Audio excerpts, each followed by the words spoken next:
Глава 162. Разве небесные чиновники низшего уровня, первыми бросившиеся в бой, смогли бы выдержать удар Цюань и Чжэня? Их ждала мгновенная смерть. Видя, что дело приняло крайне серьезный оборот, Фэн Синь, Пэйсу и Лан Циньцу немедля оказались перед Цюань и Чжэнем, готовые атаковать. Инь Юй воскликнул: «Отойдите! Не трогайте его! Он больше не будет убивать, и если не мешать Цюань и Чжэню исполнить приказ, он никому не причинит вреда». Но ведь уже пострадало более 10 небесных служащих, как позволить ему и дальше творить, что вздумается? Разумеется, никто не поверил Инь Юю. Окажись на его месте другой, способный вовремя отреагировать и не запаниковать в критический момент, он бы тут же отдал приказ лечь на землю, сдаться и не двигаться, но все произошло чересчур быстро, всего за какие-то мгновения. Инь Юй, вероятно, еще никогда не участвовал в подобных стычках, к тому же пребывал в полном смятении и потому совершенно не понимал, что ему делать. Совершив одну ошибку, он начал ошибаться раз за разом. Покуда он стоял в растерянности, за его спиной возник Му Цин со словами: «Сбежать решил». Тут Инь Юй обнаружил, что тоже бежит, куда глаза глядят, потому немедля остановился и попытался объясниться. Но Му Цин, не собираясь слушать, заломил ему руки за спину. Селянь услышал отчетливый хруст, а лицо Инь Юя исказилось от боли. Он сам, будучи богом войны, оказался схвачен другим, более сильным богом войны, поистине двойной удар, как физический, так и моральный. Тем временем Пэймин, который не присоединился к битве и стоял в стороне, задал вопрос: «Почему мне кажется, что его боевая мощь немало возросла?» Он говорил о Цюань и Чжэне. Ну, разумеется. Ведь он и без того прекрасно дрался, а с божеством парчевых одежд его навыки сражения улучшились как минимум в половину. Если другие боги войны выступали против него в одиночку, на самом деле получалось 2 на 1, вовсе не по справедливости. Однако об этом никто не подозревал, и всем было неловко атаковать Цюань и Чжэня толпой, позора ведь не оберешься. В разгаре схватки Цюань и Чжэнь, весь в крови, выбежал на главную улицу столицы бессмертных и вдруг увидел дворец, в который и бросился, сломя голову. Послышались крики, он вбежал во дворец Инь Юя. Инь Юй отдал ему приказ уходить, но не сказал, куда именно, поэтому Цюань и Чжэнь сам выбрал дорогу. За ним устремились и боги войны. Но пока остальные, пребывая в ясном сознании, старались не покалечить Цюань и Чжэня, тот, невзирая ни на что, насмерть бился со всеми, кто пытался его удержать. И боги войны разгневались. Фэн Синь заорал: «Мальчишка слишком опасен, уложим его, а там разберемся». Все давно вознамерились именно так и поступить, а стоило ему крикнуть, перестали сдерживаться, набросились всем скопом и приступили к избиению. Вихри их мечей, ударная сила их ладоней, пинки и тумаки вмиг обрушили половину дворца, который уже затронуло дыхание времени. Инь Юй же, плененный Му Цином, видя, как собственный дворец страдает от беспорядочной битвы, широко округлил глаза и закричал: «Прекратите сражаться!» Другие боги войны никак не отреагировали на крик, а вот Цюань и Чжэнь, получив приказ, вдруг опустил руки. Теперь-то ему досталось, все тумаки и пинки, сабли и мечи разом обрушились на него дождем. Еще одна печальная картина — лезвие тяжелого меча Лан Циньцу, которое тот не успел остановить, одним махом вошло в плечо Цюань и Чжэню. К счастью, меч по своему типу не нуждался в острой заточке, да к тому же хозяин немедля прекратил атаку, лишь благодаря этому Цюань и Чжэня не разрубило на 2 половины. «Прекратите, кажется, он не может пошевелиться!» — воскликнул Лан Циньцу. Фэн Синь, стирая кровь с лица, бросил: «Черт подери!» Успокоился наконец. Цюань и Чжэнь лежал на земле, вытянувшись в струнку, будто его связали по рукам и ногам. Му Цин тем временем связал запястье Инь Юя божественной веревкой и отпустил. Тот, не замечая ничего вокруг, осел на землю и оцепенело уставился на разрушенный дворец. Его взгляд сделал круг по дворцу и вернулся к Цюань и Чжэню, который оказался на удивление живучим, избитый несколькими богами войны почти до неузнаваемости. Он пролежал совсем немного, после чего вдруг опять сел прямо и растерянно спросил, что случилось. Боги войны, разгневанные им до полусмерти, хором крикнули: «Ты угодил в серьезный переплет, Линвэнь», которая неотступно следовала за погоней, наконец смогла выдохнуть. Все еще бледная, она еле нашла в себе силы, чтобы отдать приказ в сети духовного общения, приложив 2 пальца к виску. «Лекари, необходима помощь». Цюань Ичжэнь, все еще недоумевая, обернулся, увидел Иньюя, который осел на землю. Шиди тут же поднялся, словно хотел помочь Шисюну встать. Иньюй, глядя на совершенно ничего не понимающего Цюань Ичжэня и собственный дворец, разрушенный до неузнаваемости, безмолвствовал. При этом черты его лица едва заметно исказились, словно мышцы свело судорогой. Цюань Ичжэнь, не ведая, что произошло, обратился к нему: «Шисюн, что с тобой?» Иньюй вдруг коротко хохотнул, словно потерял разум. Его глаза налились красным, он закричал: «Цюань Ичжэнь, почему бы тебе просто не умереть? Умри, сделай милость». Услышав подобное, Селянь, как и все присутствующие небожители, мгновенно округлил глаза. Цюань Ичжэнь получил приказ и без раздумий приступил к выполнению. Схватил оброненный кем-то меч, одной рукой схватил себя за волосы, другой же повернул лезвие и наставил на собственное горло. Стоило ему схватить оружие, как боги войны отпрянули на несколько десятков чжанов, решив, что далее последует внезапная атака. Никто не ожидал, что Цюань Ичжэнь предпримет попытку наложить на себя руки, а теперь и отбирать у него оружие времени не оставалось, раздались лишь испуганные крики. Иньюй тоже содрогнулся от неожиданности, но лишь растерянно посмотрел на Цюань Ичжэня, все еще не понимая. И вот, когда кровавые брызги уже были готовы окропить руины дворца, молнией позади Цюань Ичжэня возник Цзюнь-У, раздался хруст, 4 отчетливых звука, и в следующий миг все конечности Цюань Ичжэня безвольно опали. Затем Цзюнь-У, точно рассчитав силу, ударил ребром ладони по загривку Цюань Ичжэня, и бедняга окончательно потерял сознание, грохнулся на пол бесформенной кровавой кучей. В тот момент все, включая Селяня, наконец испустили вздох облегчения. Но только не Цзюнь-У. Владыка развернулся к Иньюю без улыбки, но и без гнева, с крайне серьезным лицом. «Теперь, когда дело приняло подобный оборот, я думаю, у тебя должно быть тому объяснение». Иньюй, который уже зарылся лицом глубоко в ладони, невольно вскинул голову. «Я не знаю. Это не я». Это тут он вновь содрогнулся, видимо, лишь сейчас осознал, что только что сказал. На виду у стольких пар глаз он велел Цюань Ичжэню умереть. И Цюань Ичжэнь послушал его невозможно, чтобы и теперь эта деталь от всех укрылась. Му Цин обратился к Цзюнь-У: «Владыка, судя по поведению Цина, он находился под действием темного заклятия. При нем наверняка было что-то, заставляющее слушать приказы Иньюя. Только вот неизвестно, что именно». Линвэнь, которая находилась здесь же, неподалеку, разумеется, знала ответ. Но разве осмелилась бы она вставить слово? Все, что она могла сейчас сделать, раздавать указания служащим. Лан Цинцу, не веря своим ушам, воскликнул: «Неужели существует на свете подобная вещь?»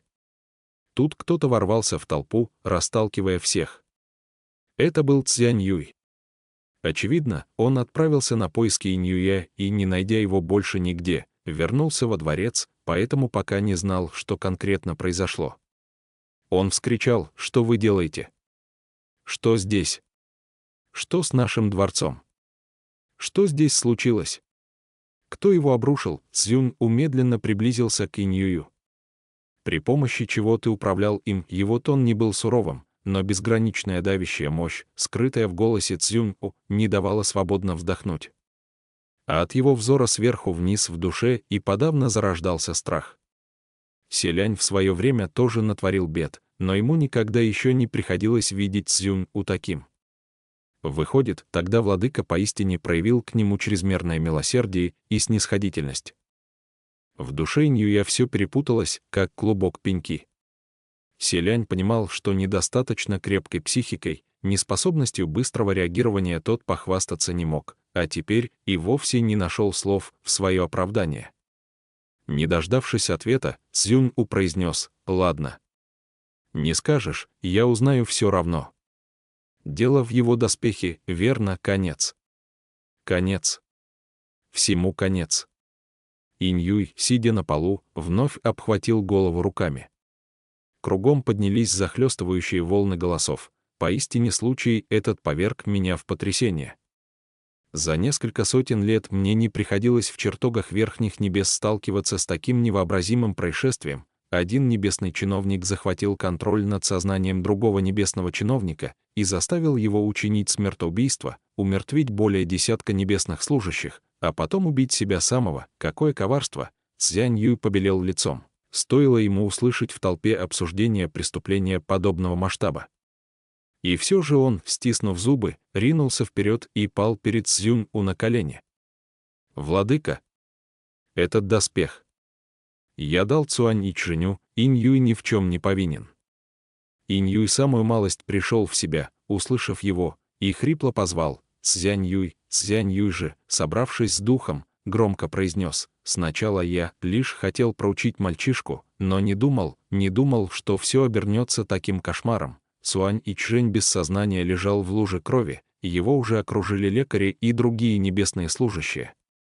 Цзянь-Юй продолжил: «Я всегда ненавидел мальчишку, но Инь-Юй все время любезничал с ним, это многие могут подтвердить». Он ничего не знал об этом доспехе, но теперь было уже поздно.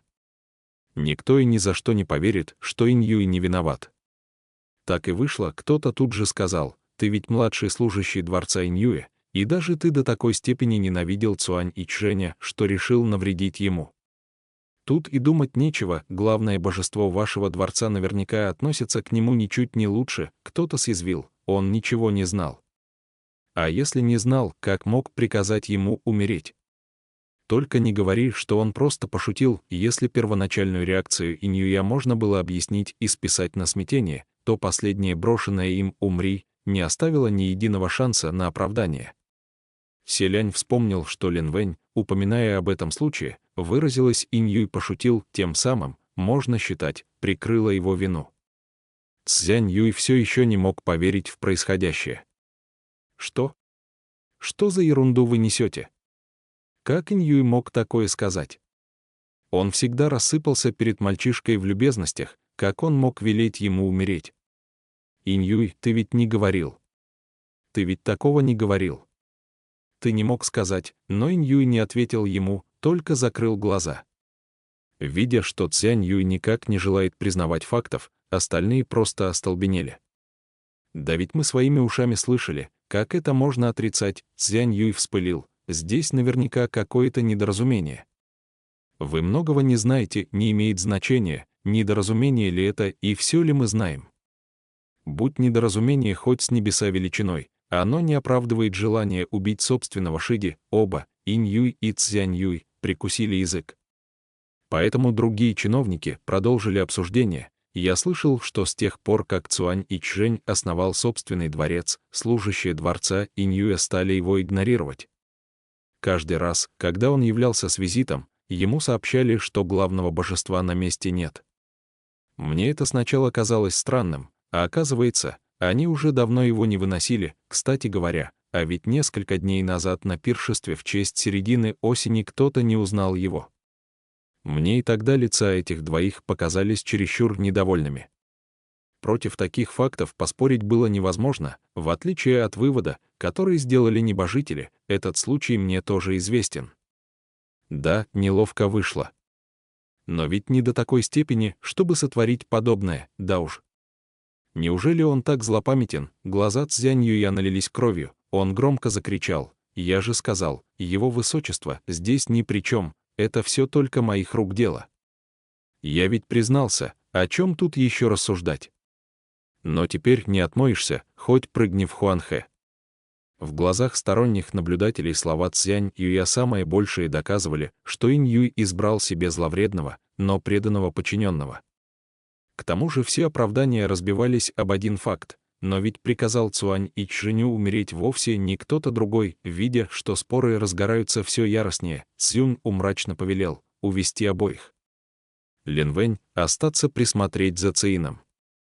Лин Вэнь кивнула, и Цзюнь-У, заложив руки за спину, покинул дворец. Несколько служащих богов войны схватили Иньюя, и тот, все еще не в себе, произнес: «Оставь, Цзяньюй». Довольно слов. Цзяньюя также связали божественными веревками. Это раньше можно было оставить, но на этот раз не удастся. Пустишь все на самотек, и тебе конец. Тебя низвергнут, непременно низвергнут, Иньюй же со вздохом ответил: «Оставь». Низвергнут, так пусть низвергнут. Мне больше нет смысла задерживаться здесь. Цзяньюй со злостью прошипел: «Ты же 1000 раз, 10 000 раз не должен был произносить последнюю фразу. Одно только слово, и ты повержен без возможности подняться. Ты ведь раньше никогда не бранил его, почему именно сейчас велел ему умереть?» Всего одно слово, казалось, Иньюй в мгновение ока постарел на 10 с лишним лет, взгляд его сделался затуманенным, как будто он пребывал в полной растерянности. Он покачал головой со словами: «Я и сам не знаю, почему так вышло. В тот момент я лишь... Ох, не хочу ничего объяснять». Цзяньюй, пошатываясь, прошел под конвоем несколько шагов и вдруг закричал: «Ну почему?» Все взгляды обратились к нему. «Ты ведь проявлял такое же усердие. Ты сильнее его в 10 000 раз, лучше него в 10 000 раз. Да кто он такой, этот Цюань Ичжэнь? Да, я ненавижу его, и что с того? Почему же теперь все так сложилось? Почему это не его ждет низвержение?» Он скрипел зубами от ненависти, которую ощущал так сильно, что слезы катились из глаз. Но очень многие вещи в этом мире не решаются одним лишь усердием. Наверное, в душе он все понимал, но не мог этого принять, невзирая ни на что, не мог проглотить эту обиду. Услышав его крики, Иньюй тоже остановился, не в силах сделать шаг. Он зарылся лицом в ладони, безвольно осел на ступенях своего дворца и взревел: «Довольно! Я же сказал, довольно слов! Пощади меня!» Он закрыл уши руками и, срывая глотку, кричал: «Хватит все время напоминать, довольно, прошу. Умоляю, ничего не говорите». Наклонная черта влево, Селянь больше не мог на это смотреть. «Достаточно». Хуачен немедля послушался, картинка исчезла, и они мягко отстранились. Селянь чувствовал, как кожа на лбу слегка занемела и зачесалась, даже горела немного от такого долгого прикосновения. Принц хотел потереть лоб, но в тесноте не мог этого сделать. Хуачен, видимо, заметил, что принцу неудобно, так что сам протянул ладонь и потер Тому лоб, после чего также естественно убрал руку. Тем временем снаружи Иньюй в демонической маске бродил из стороны в сторону. Спустя некоторое время таких хождений он холодно бросил Цюань Ичжэню: «Хочешь выбраться?» Он намеренно изменил голос. «Хочу», — кивнул Цюань Ичжэнь. «Хорошо. Посмотри сюда». С такими словами он молниеносно занес лопату и ударил Цюань Ичжэня по голове. Бам! Послышался гулкий звон, и Цюань Ичжэнь затих, свесив голову. Селянь поразился: «Да ладно. Он его вот так зарубил. По-настоящему». Хуачен рассмеялся: «ГГ, не волнуйся. Никто не умер. Просто потерял сознание». После удара лопаты послышался тяжелый выдох Иньюя. В конце концов он, похоже, все-таки решил вызволить Цюань Ичжэня из стены. Вновь замахнулся лопатой и принялся за работу. Селянь все понял. Реши Иньюй сразу спасти Цюань Ичжэня, побить своего Шиди ему не хватило бы сил, и очень даже может статься, что он бы раскрыл себя. И впрямь есть о чем беспокоиться.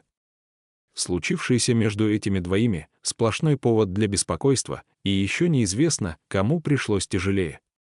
Так что лучше уж притвориться, что они друг друга не знают.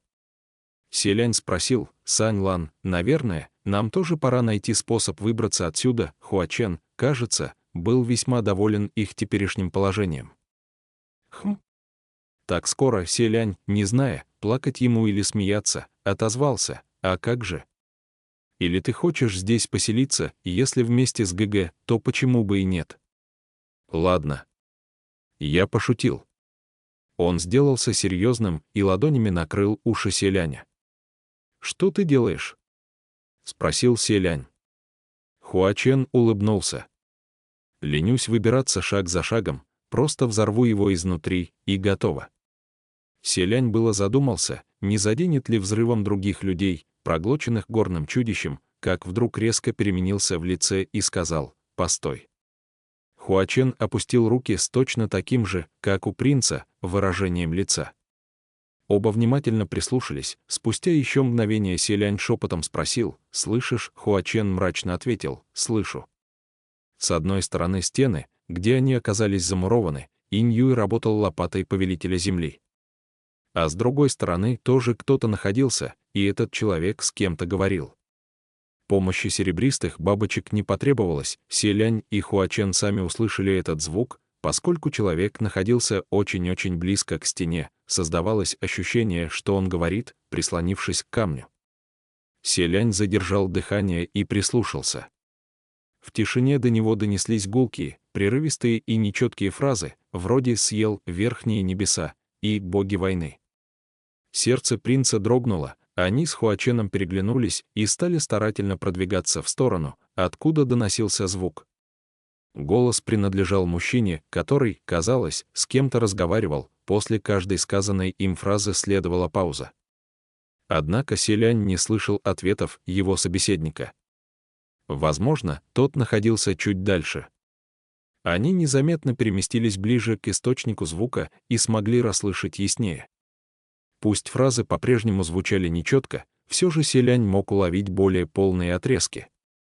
Человек сказал: «Его высочество, наследный принц, тоже здесь. Я не хотел идти на этот шаг, уверен, что и ты тоже. Но его уже не спасти». Селянь подумал: «Меня? Почему меня уже не спасти?» Погодите-ка, этот голос был очень знакомым. Принцу наверняка уже приходилось слышать его, к тому же довольно долгое время, не единожды и не дважды. Но по причине огромной давности селянь не мог сразу сопоставить голос с его владельцем. И пока принц погрузился в напряженные размышления, послышалась еще одна фраза: «Пусть для него все закончится здесь». Внезапно селянь вспомнил, кому же именно принадлежит этот голос. Его губы шевельнулись, беззвучно произнося: «Советник». Трудно поверить, но голос человека с противоположной стороны стены совершенно не отличался от голоса главного наставника селяня в государстве Синьлэ.